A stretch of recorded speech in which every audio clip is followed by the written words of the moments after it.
Ya, kita doakan supaya nanti ada kelas paginya ya.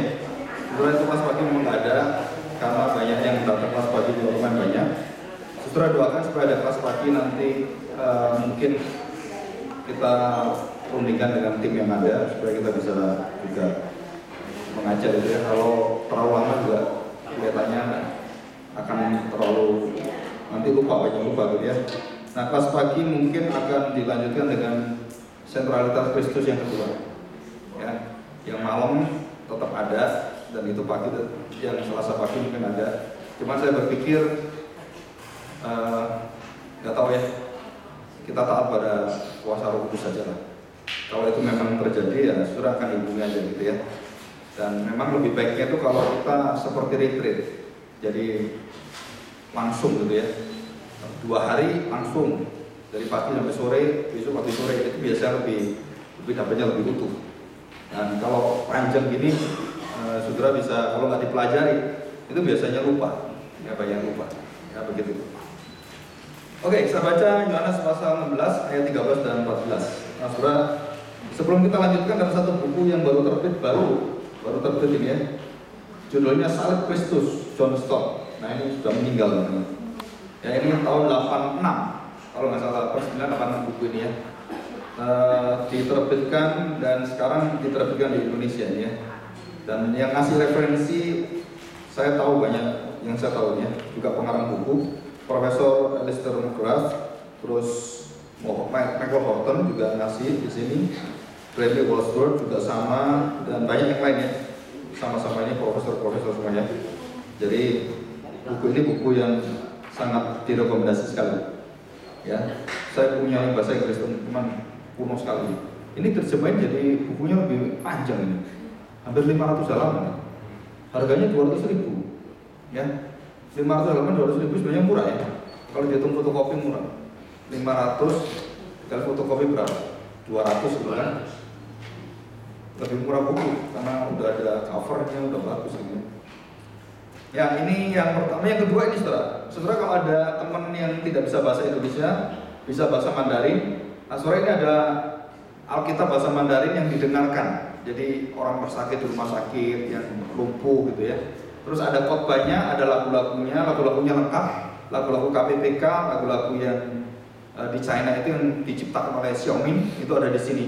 Ada sekitar 400 atau 500 lagu. Nah, yang PPK itu ada 1000 lebih gitu. Ini ada di sini. Terus bisa radio FM, bisa untuk USB ada, SD card-nya ada, ini lengkap ini. Ini yang menciptakan itu anak Tuhan di Tiongkok, di RRT ya. Kalau nggak salah ini di ahli IT gitu ya. Nah, dia ciptakan ini kemudian disebarkan di seluruh dunia. Ini harusnya tidak membayar, harusnya ada yang sponsori. Tetapi karena di Indonesia ada ongkos dan lain, ini membayarnya dijualnya 200 ribuan. Sudah dipotong sekitar 170 160 ya. Ini satu. Kalau mau pesen, kalau ada engkong kita, terus kemudian emak kita yang masih belum bisa bahasa Indonesia dan harus mendengarkan firman Tuhan, kasih ini tuh. Ya, ini enak tuh kalau di rumah sakit dengar setel gitu, gampang sekali. Ya, ini harganya 160-an, 170. Ya, saya kemarin dikasih untuk jadi contoh. Ya, oke, Yohanes 16 ayat 13 dan 14. Kita lanjutkan. Yohanes pasal 16 ayat 13 dan 14. Tetapi apabila ia datang, yaitu Roh kebenaran, ia akan memimpin kamu ke dalam seluruh kebenaran. Ya, memimpin, jadi menghantar. Kayak orang itu, kalau bahasa kita adalah tuturi handayani. Ya, jadi di depan mimpin, di belakang, terus kemudian bersama di tengah. Itu memimpin bukan cuma hanya di depan, tapi itu menyertai kita, mendiami. Karena Roh Kudus mendiami ya. Seluruh kebenaran, sebab ia tidak akan berkata-kata dari dirinya sendiri, tetapi segala sesuatu yang didengarnya, itulah yang dikatakannya, dan ia akan memberitakan kepadamu hal-hal yang akan datang. Ia akan memuliakan aku. Nah, jelas kan? Jadi Roh Kudus itu akan memuliakan siapa? Yesus. Dan Roh Kudus akan memberitakan kepadamu apa yang diterimanya daripadaku. Segala sesuatu yang Bapa punya adalah aku punya. Sebab itu Aku berkata, ia akan memberitakan kepadamu apa yang diterimanya daripadaku. Ditekankan lagi oleh Yesus. Jadi Roh Kudus hanya bekerja dengan kuasa penebusan itu hanya karena kita mengajar, menyaksikan, memuliakan Kristus. Jika itu tidak ada dalam buku-buku Kristen, jika itu tidak ada dalam penjelasan dalam buku-buku yang lain yang berkaitan dengan iman Kristen, maka itu tidak akan bisa membuat hati manusia menerima penebusan. Jadi penebusan hanya melalui jalur ini dan tidak ada yang lain, ya. Jadi tidak mungkin jalur yang lain juga. Nah, kita kembali, kita buka yang terakhir. Wahyu pasal 22 pasal 3 juga ada. Pasal 22 ayat yang ke 12-13. Wahyu pasal 1 ayat 8, 17, pasal 2 ayat 8 ada sama ya. Cuman yang ini lengkap sekali. Yang lain cuma alfa omega gitu aja. Nah, ini ada 3 hal yang luar biasa, yang lengkap, yang dikatakan oleh Tuhan Yesus sendiri. Sesungguhnya aku, Tuhan Yesus ya, datang segera dan aku membawa upahku untuk membalaskan kepada setiap orang menurut perbuatannya. Nah, 13 ini ya. Akulah alfa dan omega, yang pertama dan yang terakhir, yang awal dan yang akhir. Ya, yang pertama itu protos, yang akhir itu yang eskatos, yang kemudian. Yang awal itu arke dan teos. Terjemahnya mirip-mirip gitu ya. Nah, dalam bahasa lisennya itu ada 3 makna, ya. Nah, Saudara di sini. Jadi kalau kita membaca firman Tuhan dari Kejadian sampai kita Wahyu, Saudara akan tahu bahwa segala sesuatu itu berasal dan diciptakan, diadakan di dalam karya Alfa Omega. Jadi mulai dari yang tidak pernah kita lihat sampai kita lihat, kita ada pun kita sadar karena ada Alfa dan Omega. Dan Alfa Omega ini memiliki beberapa konsekuensi dalam lapisan-lapisan kehidupan kita. Yang pertama, lapisan dalam kelahiran kita. Ada Alfa, ada Omega. Ada waktu kita lahir, ada waktu kita mati. Nah, orang-orang Yahudi melihat waktu bukan seperti kita yang kemarin saya jelaskan. Bukan kronos. Oh, ulang tahun. Enggak. Kenapa orang Yahudi tidak ada ulang tahun? Enggak ada. Saudara, ada nggak raja-raja yang ulang tahun? Enggak ada. Kenapa? Karena bukan ulang tahunnya, bukan waktunya dia penting, tetapi kairosnya. Jadi anak kita ketemu Tuhan dan dia mengerti Yahweh, mengerti Mesias dan penebusan. Nah, itu dia ulang tahun. Itu kelahiran dia. Jadi di dalam kitab Pengkhotbah, kalau kita lihat pasal 3 khususnya, sebenarnya itu bukan tentang kronos. Ada waktu orang menabur, ada waktu orang menyiram, ada waktu orang untuk mencabut, ada orang untuk menanam. Nah, gitu kan? Ada orang mati, ada orang hidup, ada orang yang pergi, ada orang meninggalkan, ada orang yang datang, berjumpa. Nah, itu semua. Nah, konsep waktunya Ibrani bukan konsep kronos. Nah, ini kita banyak yang harus tahu. Kenapa bukan konsep kronos? Jadi mereka tidak berpikir secara linear apa yang ada dalam sejarah secara umum, bukan. Tapi mereka melihat bagaimana Tuhan menyertai mereka dalam waktu yang kronos, ada kairos. Nah, itu orang Ibrani. Jadi orang Ibrani itu sangat menantikan ketaatan mendengar akan suara Tuhan. Nah, itu hanya bisa dilakukan karena Roh Kudus, dikatakan Tuhan Yesus, mendengar apa yang aku katakan. Itu kairos. Itu waktu kita. Waktu kita kapan? Tunggu Tuhan. Berkali-kali Daud mengatakan, saya bertanya pada Tuhan, apa yang Tuhan inginkan, apa yang Tuhan harus minta saya kerjakan. Nah, itu kairos. Berjalan waktu umum, Senin, Selasa, Rabu, Kamis, Jumat, ya berjalan. Tapi kairos Tuhan, waktu Tuhan itu beda. Nah, saudara, dalam kejadian hidup kita juga sama. Saudara harus belajar menikmati kairos.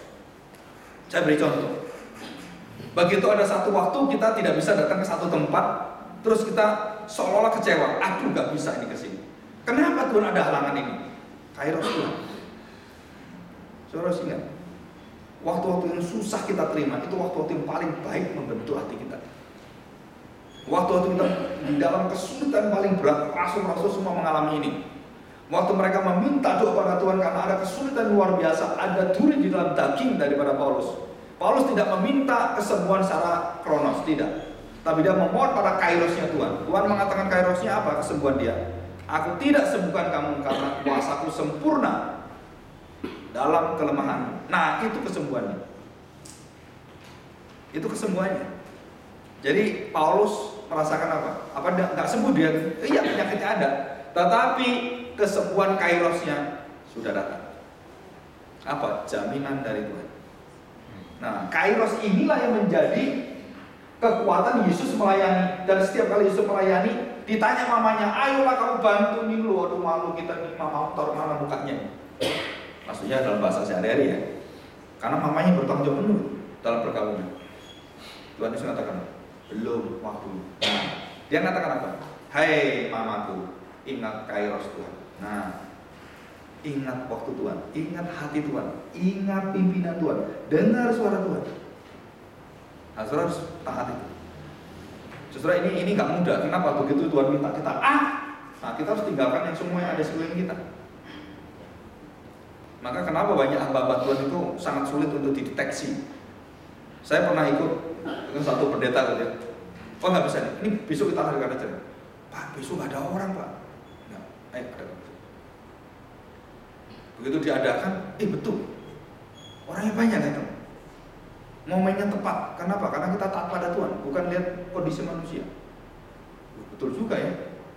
Jadi dia selalu berkontak dengan Roh Tuhan, mendengarkan Roh Tuhan berbicara apa dia taat. Karena Roh Tuhan menyaksikan apa disaksikan oleh Kristus, maka waktu Roh Tuhan dalam hati kita harus menyaksikan dan taat pada mendengar apa yang diperintahkan oleh Kristus. Nah itu kairos. Ya, jadi alfa, omega, arke, telos. Arke itu adalah, saudara, asal usul segala sesuatu, dan telos akhir. Akhir itu artinya penggenapan. Nah, kenapa kita kelas ini memakai Christeleocentrism? Karena teleo atau teleos berasal dari kata telos ini. Tujuan akhir. Rick Warren dalam bukunya The Purpose Driven Life, saudara kalau tahu, never have the purpose. Rick Warren tidak pernah membawa orang pada purpose telos ini, karena dia tidak membahas Yesus sama sekali. Nah, saudara, buku itu diterjemahkan banyak dalam bahasa, tetapi sayang sekali. Jadi purpose-nya apa? Kamu yang punya purpose. Nah, nggak bisa. Kita nggak bisa terima buku itu. Kenapa? Karena kita yang tentukan purpose. Bukan, purpose kita adalah Yesus. Bisa ngerti dia? Jadi kita nggak bisa diubah dengan apapun. Kenapa? Karena Roh Kudus memuliakan Kristus. Maka buku-buku Kristen yang tidak memuliakan Kristus pada ujung akhirnya, itu bukan buku yang dipenuhi Roh Kudus. Itu buku-buku kebutuhan semua. Ya, bukan buku untuk iman kita, untuk kasih kita, untuk pengharapan kita. Enggak. Tapi kalau kita diubahkan, ya itu bahaya sekali ya. Nah, protos eskatos ini berkaitan dengan sebenarnya berarti tiga lapisan.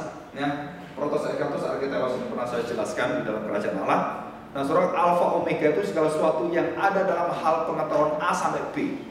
Arketelos segala suatu keberadaan dari arke awal sampai akhirnya. Dan protos eskatos segala kejadian di hidup kita akan dipenuhi, digenapi oleh Yesus. Jadi ada tiga ya, ada tiga lapisan. Jadi pengetahuan, kemudian keberadaan, dan ini adalah seluruh peristiwa. Semua ini siapa yang punya? Siapa yang memulai, siapa yang mengakhiri? Yesus. Wah, ini saudara kalau baca ini saja, saya pertama kali mengerti rahasia ayat ini, baca, saya cari-cari semua gitu tentang tafsirannya. Tapi kemudian saya lihat maksudnya Yesus ngomong apa. Waduh, saudara, itu kekaguman yang nggak habis-habisnya. Jadi saya ini ada dari awal sampai saya bisa ngerti dia ini di dalam rancangan alfa omega semua. Semua bekerja bersama-sama untuk mendatangkan kebaikan hati saya, mendatangkan keselamatan, kasih setia Tuhan, kasih karunia yang luar biasa. Dan tidak semua orang bisa ngerti ini. Dan ini adalah satu anugerah yang tidak bisa kita minta, tidak bisa kita rancang. Kenapa? Yang rancang Tuhan semua. Ini keindahannya di situ. Jadi menakjubkan gitu ya. Nah, kita lihat ya peranan Roh Kudus. Saudara perhatikan, memuliakan Kristus, menyaksikan Kristus, mengajari Yesus, melayani dalam seluruh pelayanan Kristus, mengatakan apa yang menjadi kehendak Kristus, mengerjakan pekerjaan Kristus, menggenapi apa yang sudah digenapi Kristus untuk khususnya anak-anak Tuhan memikul salibnya masing-masing, menyangkal diri dan mengikuti Yesus sampai sempurna. Nah, ini semua mengerjakan siapa? Roh Kudus. Roh Kudus kerjakan semua. Nah, kita masuk yang berkaitan dengan kehidupan kita, ya. Ini tadi pekerjaan Roh Kudus berkaitan dengan Yesusnya, dengan hidup kita. Yang pertama, saudara, kita dihidupkan oleh Roh Kudus. Ya, Bapa yang sudah merancang, nah Roh Kudus yang mengerjakan itu. Spiritnya, waktu penciptaan Roh Kudus ada seperti kekuatan burung itu. Dan waktu Yesus datang dalam Yohanes itu, dan juga dalam Matius waktu dibaptis, Yesus disebut sebagai anak yang paling berkenan pada Tuhan. Satu-satunya manusia di dunia, dan tidak ada yang lain. Sulung, tunggal, dan yang tidak ada yang lain. No one. Sulung, tunggal, no one. Tidak ada anak manusia yang pernah berkenan pada Tuhan kecuali satu. Siapa? Yesus. Kita nggak bisa berkenan. Sudah jatuh dosa. Adam seluruh keturunan tidak berkenan. Terus kemudian Yesus Adam terakhir, kedua dan terakhir. Karena Adam yang kedua kan ada yang lain ada dari dua dan terakhir. Nah, dialah Adam yang sangat menyenangkan hati Tuhan, Bapaknya. Nah, saudara, ini adalah sulung tunggal dan tidak ada yang lain. Nah, nanti kita belajar tentang kesulungan. Nah, itu luar biasa. Kebangkitan sulung, penciptaan sulung, kerajaan sulung, raja sulung. Nah, itu ada semua. Ya, kita akan belajar banyak ya. Nah, saudara perhatikan, hidup, mati, dihidupkan. Nah, Roh Kudus itu menghidupkan.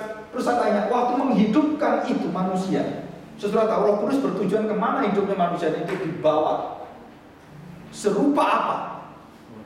Allah menciptakan manusia segambar serupa dengan Allah kita. Dan Roh Kudus waktu manusia jatuh dalam dosa, dalam kegelapan, mati, dihidupkan, diciptakan ulang, dilahirbarukan, regenerasi. Terus dibawa serupa siapakah kita? Kristus. Karena Kristus adalah kebangkitan sulung. Dari segala ciptaan dia yang paling sulung. Nah, saudara, ini satu misteri yang luar biasa. Waktu kita melihat, ya kan, lahir baru dengan tubuh yang baru. Saudara, para teolog berdebat dengan hebat sekali. Dan banyak bertanya, apakah tubuh Yesus yang jadi manusia itu sudah ada sebelum dunia ada? Ya, kalau dia ada, berarti menyangkali ciptaan semua. Betul kan? Bahwa manusia diciptakan baru ada kan? Nah, saudara, berarti kan menyangkali ciptaan semua. Kalau itu tidak ada, berarti Tuhan berubah. Ketambahan manusia Yesus. Betul kan? Kan Allah tidak berubah. Berarti berubah dong. Kenapa? Oh, manusia Yesus kan ada di sana. Saudara, dari semua perdebatan dan juga semacam ini ya, argumen yang luar biasa itu, ada satu bapak gereja yang bernama Turetin, dan juga siapa ini dari bapak gereja yang membahas tentang inkarnasi. Mereka mengatakan begini, dan itu ada dalam firman Tuhan. Kita percaya bahwa Yesus punya tubuh itu jauh sebelum ciptaan, tetapi dia tidak menambah apapun dengan waktu dia dilahirkan. Kenapa? Karena waktu Yakub bergumul dengan Tuhan Yesus, Tuhan Yesus memiliki tubuh, bukan roh. Betul ya? Tubuh berbulan, bukan roh. Kalau roh nggak bisa. Kenapa? Karena hantu malaikat tidak bertubuh. Jadi setan itu nggak bertubuh. Saudara, kalau ada setan bertubuh, itu bukan setan, itu maling masuk rumahmu. Ya kan, bukan setan. Karena dikatakan Alkitab bahwa setan hantu tidak berdaging. Dia bisa menang betul, tetapi yang berdaging bisa berkaitan dengan manusia, yang bisa berhubungan dengan manusia. Apalagi setan bisa kawin dengan manusia. Saudara, itu kebohongan sebenarnya. Nggak bisa.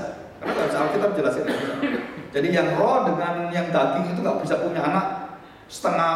Separuhnya malaikat yang jatuh dalam dosa, atau setan satunya manusia. Enggak. Ya, saudara harus tahu ini. Kenapa? Karena Yesus itu mengatakan bahwa tidak ada tubuhnya. Jadi nggak bisa punya anak. Dari mana punya? Mungkin kan?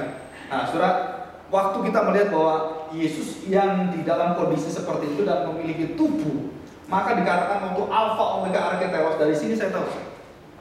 Saya percaya, saya pribadi sendiri waktu melihat semua peristiwa ini, Yesus dalam misteri mempunyai kemampuan dalam dirinya, tanda petik, kemanusiaan itu. Dan memang belum dilahirkan sebagai manusia, tetapi waktu tubuh yang baru itu bangkit. Nah, tubuh inilah yang sama dengan tubuh ini. Di situ. Nah, saudara, itu misteri. Dan inkarnasi kebangkitan itu nggak bisa kita selami. Sampai di surga pun saudara nggak mungkin. Kalau bisa, berarti saudara akan kagum lagi dengan Tuhan. Betul nggak? Bisa ngerti? Oh, gini tok Tuhan ya. Wah, ngerti saya. Enggak akan bisa ngerti kamu. Kenapa nggak bisa ngerti? Masih kaget. Oh, luar biasa. Nah, gitu. Karena kita memuji-muji Tuhan kan. Nah, semakin kita mengerti kenapa engkau menjadi manusia, kenapa engkau menebus kami, wah, kita bersyukur. Ya, nggak bisa-bisa. Oke, nah yang kedua saudara lahir baru. Yang ketiga, dicelikan. Jadi Roh Kudus melahir barukan kita. Oke, sudah. Terus apa? Saudara, mencelikan. Nah, ini ada dua macam. Satu pencelikan, satu iluminasi. Satu inspirasi, itu awal kita lahir baru diberikan oleh Tuhan. Dan kemudian iluminasi. Jadi waktu kita berjalan bersama dengan Tuhan, waktu kita bermisi, ada iluminasi, ada kairos dari Tuhan. Nah, kairos inilah membuat kita mengerti hati Tuhan. Kok bisa ngerti hati Tuhan? Saya harus putuskan ini atau ini. Nah, kita membawa praktek semua dalam firman Tuhan. Tapi prinsip apa yang Tuhan katakan? Oh, aku di sini, aku akan bahaya rohani saya di sana. Saya akan jatuh. Tapi kalau di sini, aku bisa melayani Tuhan dengan baik. Kenapa? Karena inilah panggilan saya. Nah, saudara harus pilih. Di antara kebaikan-kebaikan yang ada, saudara memilih yang terbaik melalui kuasa firman Tuhan. Maka disitulah pentingnya kita diajar segala pengajaran Kristus. Kenapa? Kalau saudara nggak diajar, saudara nggak akan bisa memilih yang terbaik, dan saudara akan jatuh dalam banyak. Ya, jadi gini. Yang ketiga adalah menerangi hati, terus kemudian membangun dan melengkapi ini gereja. Jadi gereja di Roh Kudus adalah gereja yang saling membangun satu sama lain dengan kekuatan yang ada di dalam hati kita, yang diikat karena persaudaraan. Ini Pak ya, persaudaraan Pak ya, Bapak pendirinya kan. Ikatan persaudaraan. Jadi saudara kita tidak bisa lagi mengatakan, oh ini bukan saudara saya, oh ini nggak bisa. Ini bukan urusan saya, nggak bisa lagi. Kenapa? Karena kita sudah diikat dengan tubuh Kristus. Tapi kita mengerti bahwa kita punya keterbatasan. Yang Tuhan percayakan kepada kita di sekeliling kita, yang Tuhan berikan kepada kita, nah kita harus kerjakan itu sebagai saudara kita. Kalau itu betul-betul dalam hati kita bersaudara. Ya, ada satu ayat yang bagus ya, saudara, kita baca yang terakhir, 12, Yohanes 12 ayat yang ke-28, kalau nggak salah ya. Saya bacakan dari ayat yang ke-26. Dari 26 ya, atau lebih tepatnya 24 sebenarnya. Ini ayat yang pernah saya tulis dan saya punya satu karangan lagu tentang ini ya, ini. Itu sebenarnya waktu papa saya mati saya ngarang lagu ini ya. Tentang benih yang mati. Kalau tidak mati maka saya tidak pernah tahu panggilan saya. Dan yang memperingatkan saya itu papa saya. Kalau saya sudah menjadi hamba Tuhan, jangan pernah kamu lepaskan panggilanmu. Tuhan akan tarik engkau, Tuhan akan hajar engkau, Tuhan akan membentuk engkau. Itu sebelum mati dia ngomong itu ya. Ayat 24. Aku berkata kepadamu, sesungguhnya jikalau biji gandum tidak jatuh ke dalam tanah dan mati, ia tetap satu biji saja. Tetapi jika ia mati, ia akan menghasilkan banyak buah. Artinya banyak benih. Ya. Barang siapa mencintai nyawanya, ia akan kehilangan nyawanya. Tetapi barang siapa tidak mencintai nyawanya di dunia ini, ia akan memeliharanya untuk hidup yang kekal. Apa paralelnya? Benih yang mati. Artinya benih yang mati adalah tidak mencintai apa? Nyawanya. Bukan cuma harga diri, bukan cuma kedudukan, tapi nyawa. Orang-orang yang akan melipat gandakan banyak dalam kehidupan pelayanan Tuhan adalah orang-orang yang kehilangan nyawanya.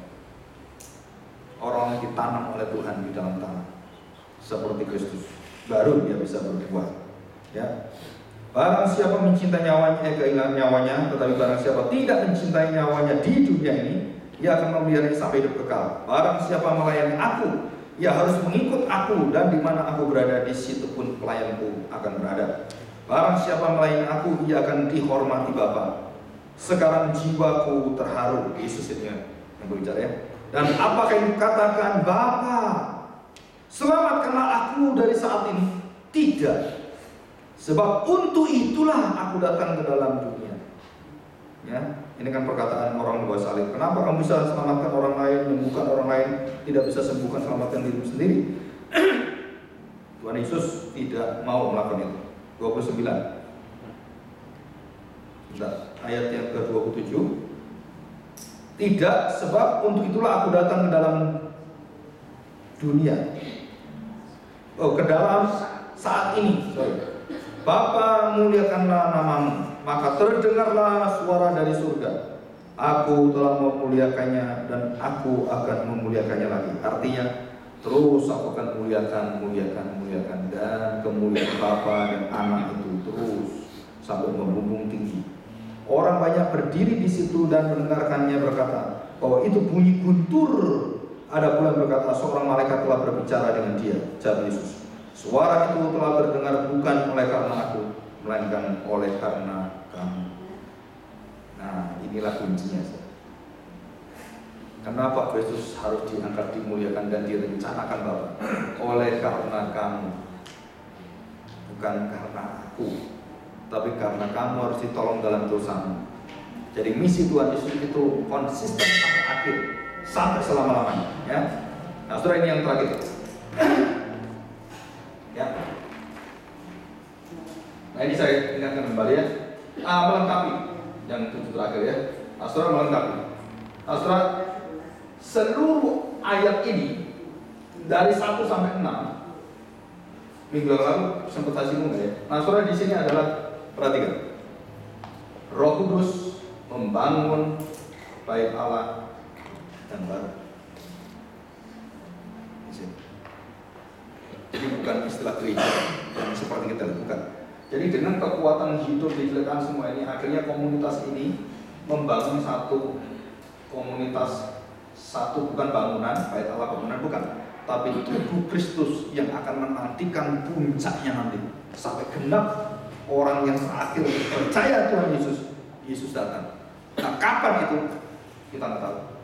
Dan ketujuh adalah penggenapan bait Allah yang baru jumlahnya. Dan Roh Kudus akan mengerjakan. Kapan kita nggak tahu. Dan itu 7 tidak saya isi. Kenapa? Karena itu adalah kesempurnaan pada akhir zaman tentang misi Tuhan.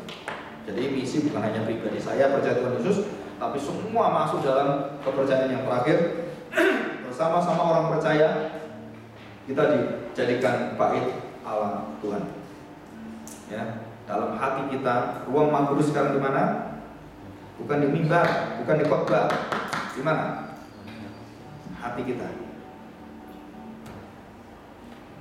Jadi firman Tuhan itu bukan dari luar sekarang, tapi dari mana? Dari hati mengalir. Setelah dari sistem yang ada sekarang terbalik semua. Perjanjian lama dari kaki, wah dia cuci, terus kemudian berusaha sampai ke puncak kesucian, kekudusan. Masuk ruang Maha Kudus, itu pun tidak semua orang boleh oleh Tuhan. Hanya imam besar yang boleh di sana. Kita nggak bisa. Nah, sekarang dibalik oleh Tuhan Yesus. Misinya adalah kamu sekarang adalah imam-imamku. Nah, saudara, inilah yang dikerjakan oleh Gloria. Gereja kita adalah gereja gereja imamat kerajaan milik kepunyaan Allah. Jadi kita menyambut kerajaan Allah yang baru, gereja yang baru, bait Allah yang baru.